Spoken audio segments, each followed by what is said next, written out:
Zao zany dia ho jerevantsika indray hoe ahoana ny fomba azahoana ny vahiktôle ny amin'ny verbe lamed he. Araka ny fahitantsika taloha moa zany ny vahiktôle moa zany tsy inona fa vave plus iktôle. Rehefa mahay ny iktôle anao zany dia tokony ahay avy hatrany ny vahiktôle satria ny vahiktôle tsy inona fa ny iktôle ihany ampiana vave ary amin'ny fanombohany. Efa hitantsika zany tamin'ireo verbe hafa. Fa ahoana kosa ny mety fisehon'izany eo amin'ny verbe lamed he. Amin'ireo persona hafa zany dia tsy dia misy fiovana firy loatra ampiana vave le izy. Vave le izy dia azo ny vahiktôle ny lamed he. Fa eo amin'ny troisième personne kosa dia azavain'ny lieutenant fa misy ny antsoina hoe apôkôpe. Ina moa zany hoe apôkôpe? Ny hoe apôkôpe dia tsy inona fa fahatapahan'ny filatsahan'ny litera farany amin'ny teny.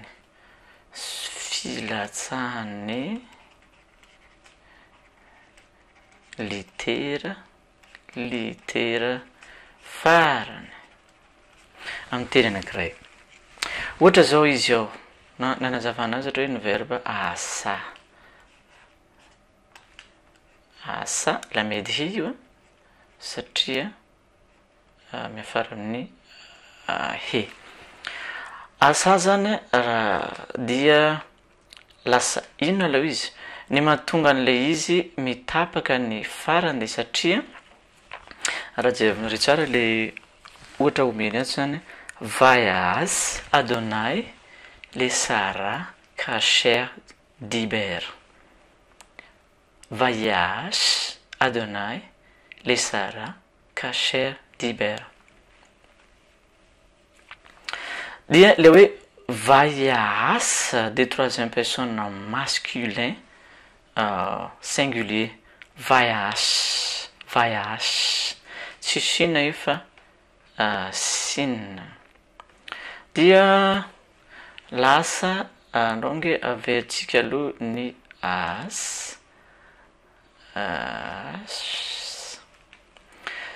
Dia ny vave ataoko menamena ilay izy ma vahiktôle azy dia zay vao ny iode misy dagesh amin'ny maha amin'ny maha vahiktôle azy. Maditra ty zavatra ty.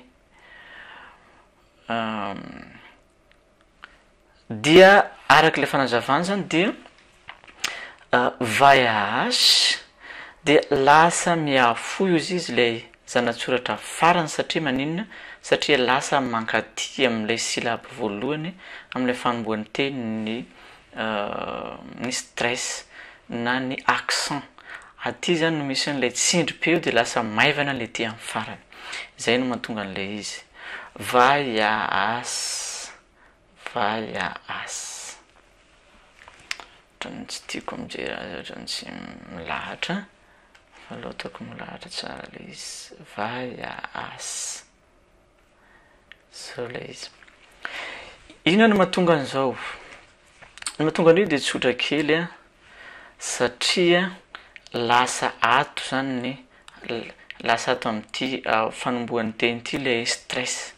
Vai lasa ato ilay izy. Vai lasa ato zao ilay accent. Noho zany dia mifindra zany ilay voyelle lava ato lasa miafoy. Ilay kametsy lasa patah satria lasa voatsindry ato. Vayas. Asamo araka ny efa fantatsika dia manao zavatra ny dikan'izany ohatra amin'ny teny malagasy ohatra hoe miasa. Manao faire amin'ny teny frantsay.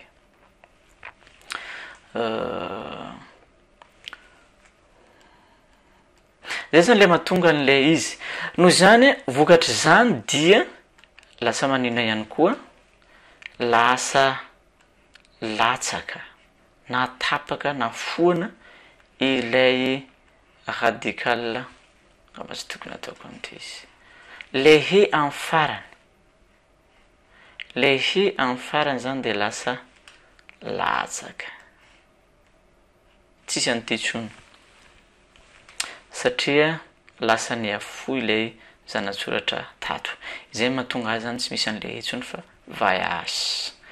vaiasy ny tokony izy kanefa milatsaka izy zany de lasa vaiasy satria lasa mifindra ato ilay accent.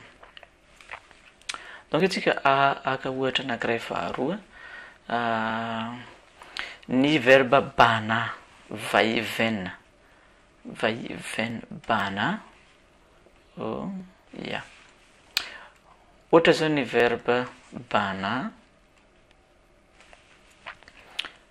io le nalaintsika ohatra tamin'le ictole ambony ohatra ny verbe bana de lasa ina le izy raha mampiasa an'le formule tetsika de lasa milatsaka le mankaty koa zany le zanatsoratra le accent zafady le accent lasa mangaty amin'le fanombohan'le teny de lasa miafo le voyelle latsaka le radical fahatelo le he zany va-et-vient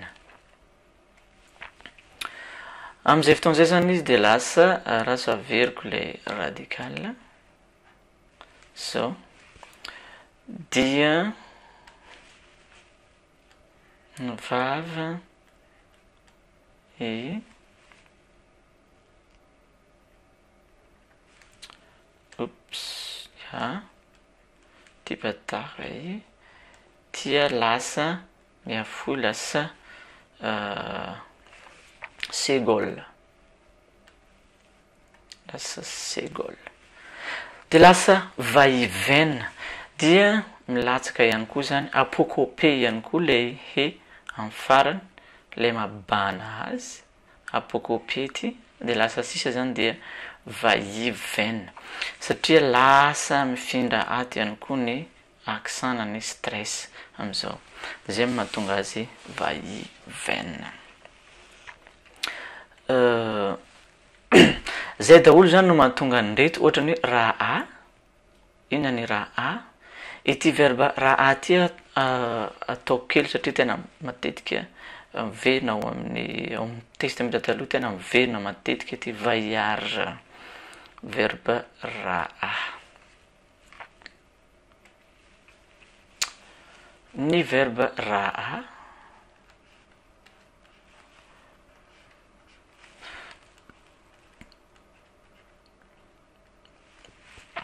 dikany dia voir na mijery na mahita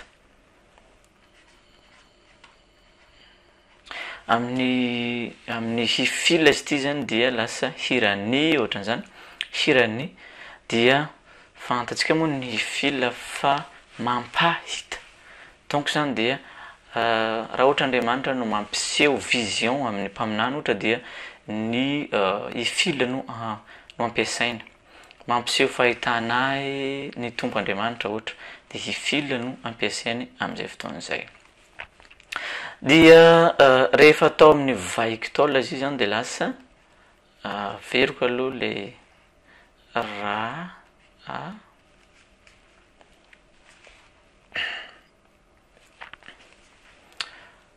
va ya r lasa vaillard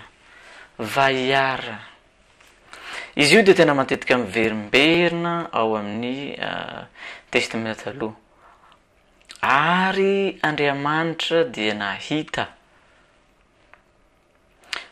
ny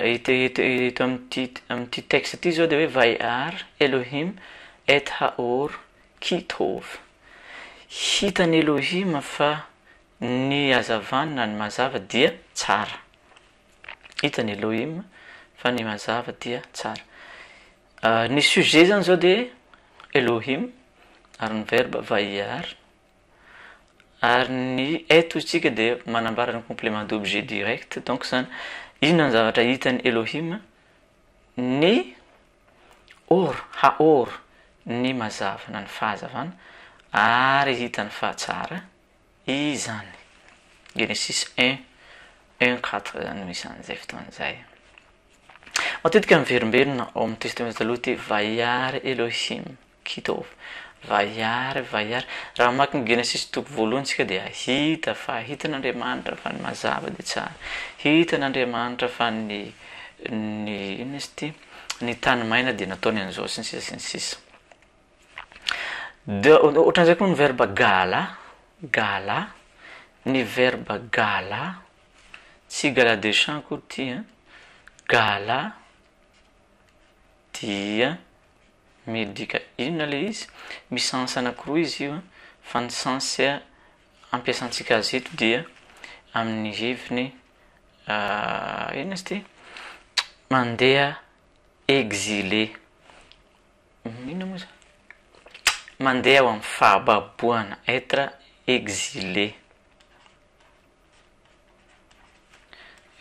exilé no dikany zany hoe mandeha babo exil. Fa ny heviny faharoa koa dia ny heviny gala faharoa koa dia midika koa hoe manala sarona. Oh là là, miala manala sarona.